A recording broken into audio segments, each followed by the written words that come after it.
Tidak ada seorang pun yang tahu bagaimana cara untuk menyebutkan secara ringkas fenomena jualan mimpi yang dapat mengumpulkan uang yang begitu banyak dalam waktu singkat, menghimpun orang-orang yang begitu bebal, spekulator, manusia tak tahu diri, tak tahu malu, yang pandir bukan main tapi berlagak jenius, yang rela mati demi membela permainan, mimpi dan semua omong kosong dari bisnis yang sebetulnya bodong.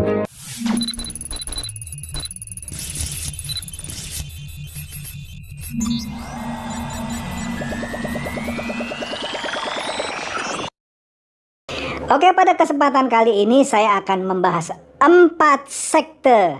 Ya, 4 sekte money game Ponzi terbaik tahun 2021. Kenapa saya sebut sekte? Begini, money game ini, percaya atau tidak, yang 4 ini ya, sudah dianggap sebagai agama gitu, yang harus dibela. Meskipun jelas-jelas mereka tertipu gitu ya. Makanya saya sebut sekte ya. Jadi berhala gitu ya. Agamanya aja kalah gitu sama 4 sekte ini. Tapi sebelum saya masuk ke 4 sekte ini, saya masuk ke 2 yang sebenarnya secara digondolnya uang itu juga besar gitu ya. Tapi saya tidak masukkan sebagai 4 sekte terbaik. Kenapa?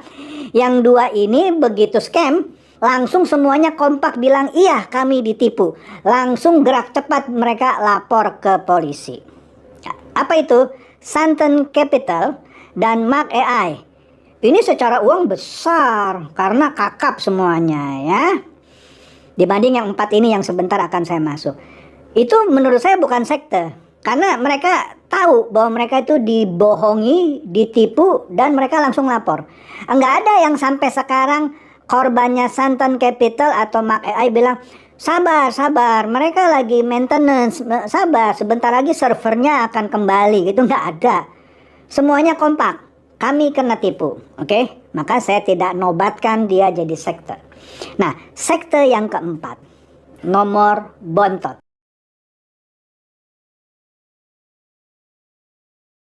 Apa? Yagol. Yagol ini saya anggap sekte, kenapa? Walaupun jelas mereka ditipu, tapi mereka sebagian ya, tidak semua, masih percaya bahwa nanti Januari akan hidup lagi Yagol. Karena Yagol kan waktu scam itu alasannya karyawannya banyak yang kena COVID gitu ya. Maka waduh, segala macam lah. Anda lihatlah bahasan saya mengenai Yagol gitu ya. Nah, masih ada yang percaya. Bahkan di video itu salah satu pas salah 2 atau salah 3 masih membuli saya. Udah jelas ditipu, masa masing berani bilang tunggu ya nanti Januari kalau Yagol hidup lagi. Artinya masing dinanti itu Yagol. Walaupun nggak terlalu banyak sih. Sebagian besar sudah sadar bahwa mereka kena tipu. Oleh karena itu saya taruh Yagol di nomor 4. Kenapa?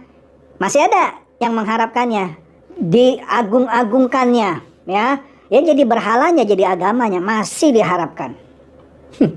Itu Yagol, oke? Nomor 3 ya, Vito. Nah, Vito ini money game juga ya, karena sudah dinyatakan ilegal juga ya sama SWI. Masih saja orang percaya. Waktu itu Februari aturan mau launching. Oh enggak, kata Pak Salim Jatimama, yang bilang itu salah. Kita akan launching 17 Agustus. Padahal sebelumnya sudah dinyatakan ilegal oleh SWI. Tapi orang masih percaya. Nah, ini makanya saya sebut sekte ya. Kemudian launching lah tanggal 17 Agustus. Tapi nggak berapa lama langsung maintenance. Minta sampai tanggal 1 Desember kan. Sampai 1 Desember juga tidak on ya. Dan mereka percaya dengan segala bualan gitu ya, cerita PHP bahwa mereka akan dipinang oleh MNC. Astaga, siapa sih Vito ini sampai MNC mau meminang Vito? Astaga, mohon maaf ya, Vito itu tidak ada setai upilnya MNC. Jadi jangan pede dah ya bilang Vito mau diakuisisi atau dilirik. Jadi bukan Vito yang menghampiri MNC, kata MNC yang menghampiri Vito. Saya ketawa banget gitu.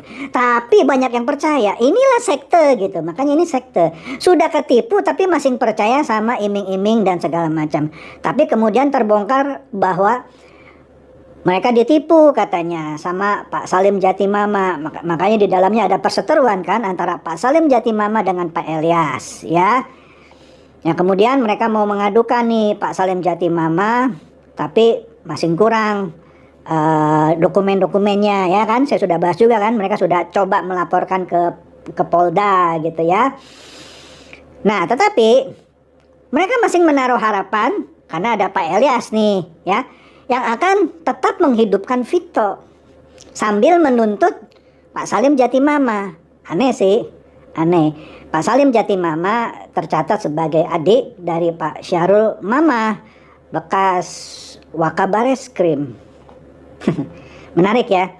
Malah dulu Pak Syahrul Mama dicantumkan pernah sebagai CEO katanya. Jadi menggadang-gadang seorang jenderal kepolisian sebagai pemilik Vito. Inilah sekte ya. Dan sampai sekarang masih ada yang percaya. Ya cuma lumayan banyak yang masih mengharap Vito akan hidup lagi. Makanya ini saya sebut sekte yang nomor 3.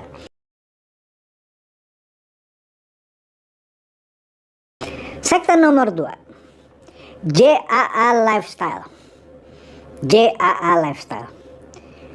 Ini gila juga kalau Vito tadi ada MLM-nya ya, di dalamnya ada produk detox gitu ya, diet ya untuk slimming, ditambah dengan menonton iklan. Sebulan bisa dapat 9 juta hanya dengan modal berapa itu, 150.000 apa 300 saya lupa lah ya.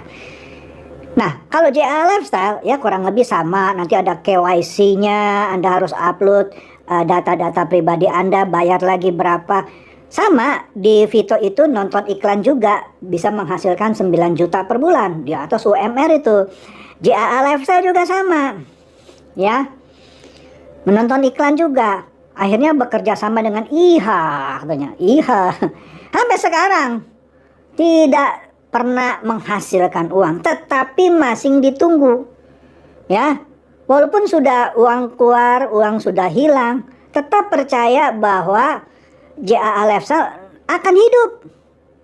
Nah inilah sekte nomor 2. Anda masuk ke grupnya JAA Lifestyle, mencoba meyakini mereka bahwa JAA Lifestyle itu adalah penipuan. Mereka nggak percaya.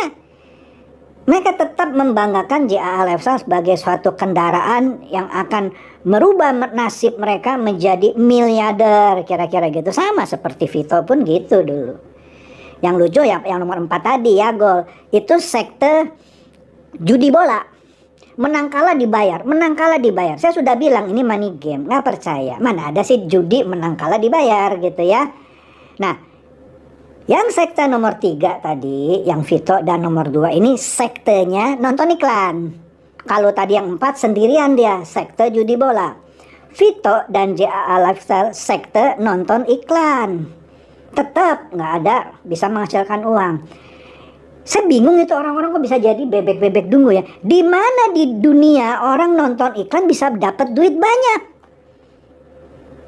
Nggak ngerti saya jalan pikiran. Begini ya, saya nggak usah berlama-lama mengenai apa itu dunia periklanan ya. Bisnis saya banyak menggunakan media iklan untuk mendapatkan konsumen atau customer. Di mana-mana konsep yang bukan nonton iklan, konsep orang beriklan adalah, ini biar sederhana aja ya, misalkan saya budget sekian ratus juta pasang iklan, mau itu di radio, di TV, majalah, surat kabar ya, dengan target misalnya ditonton oleh 1 juta orang. Kalau dari 1 juta orang itu 10% saja respon, saya sudah senang. 10% respon sebut saja membeli produk saya. Ini biar gampang aja ya. Saya sudah senang. Artinya saya tahu 90% bahkan lebih tidak suka sama iklan. Tidak suka sama iklan. Ya. Kebanyakan kalau Anda nonton TV, apa respon Anda kalau iklan lewat? Anda cari remote kan, Anda tukar kemana. Atau kalau Anda malas ganti remote, Anda diemin aja. Nanti begitu masuk lagi ke sinetronnya atau ke beritanya, baru Anda nonton lagi kan. Anda nonton YouTube saya juga kalau ada opsi skip iklan, Anda skip kan. Mana ada? Ada sih mungkin, karena iklannya lucu gitu ya. Dikasih opsi skip iklan, tapi tetap ditonton gitu. Artinya secara natur orang nggak suka nonton iklan. Nah ini dicoba dipaksakan supaya orang nonton iklan dibayar. Ya, saya sudah jelaskan berkali-kali. Di dunia online, saya ambil contoh YouTube ya. 1 CPM atau 1000 tayang untuk wilayah Indonesia, naik turun sih ya. Ini saya ambil patokan beberapa bulan yang lalu. $1. $1. 1000 tayang, kita bilang 15.000 aja ya. Rp15.000. Artinya satu kali tayang itu cuma Rp15. Ya, misalnya ada produk Coca-Cola.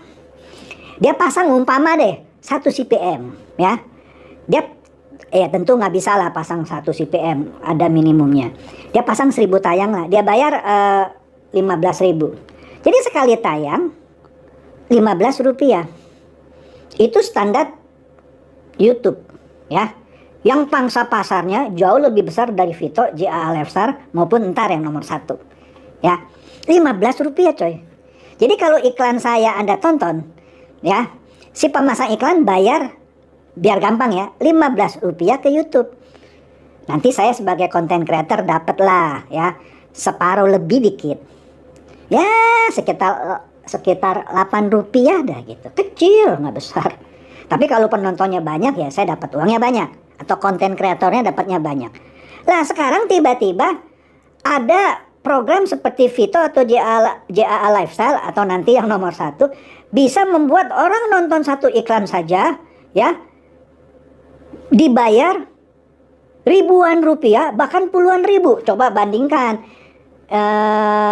dengan Rp15. Nggak masuk akal kan? Mana ada orang pasang iklan ditonton bayar ribuan rupiah. Orang dia tahu kok di YouTube cuma Rp15.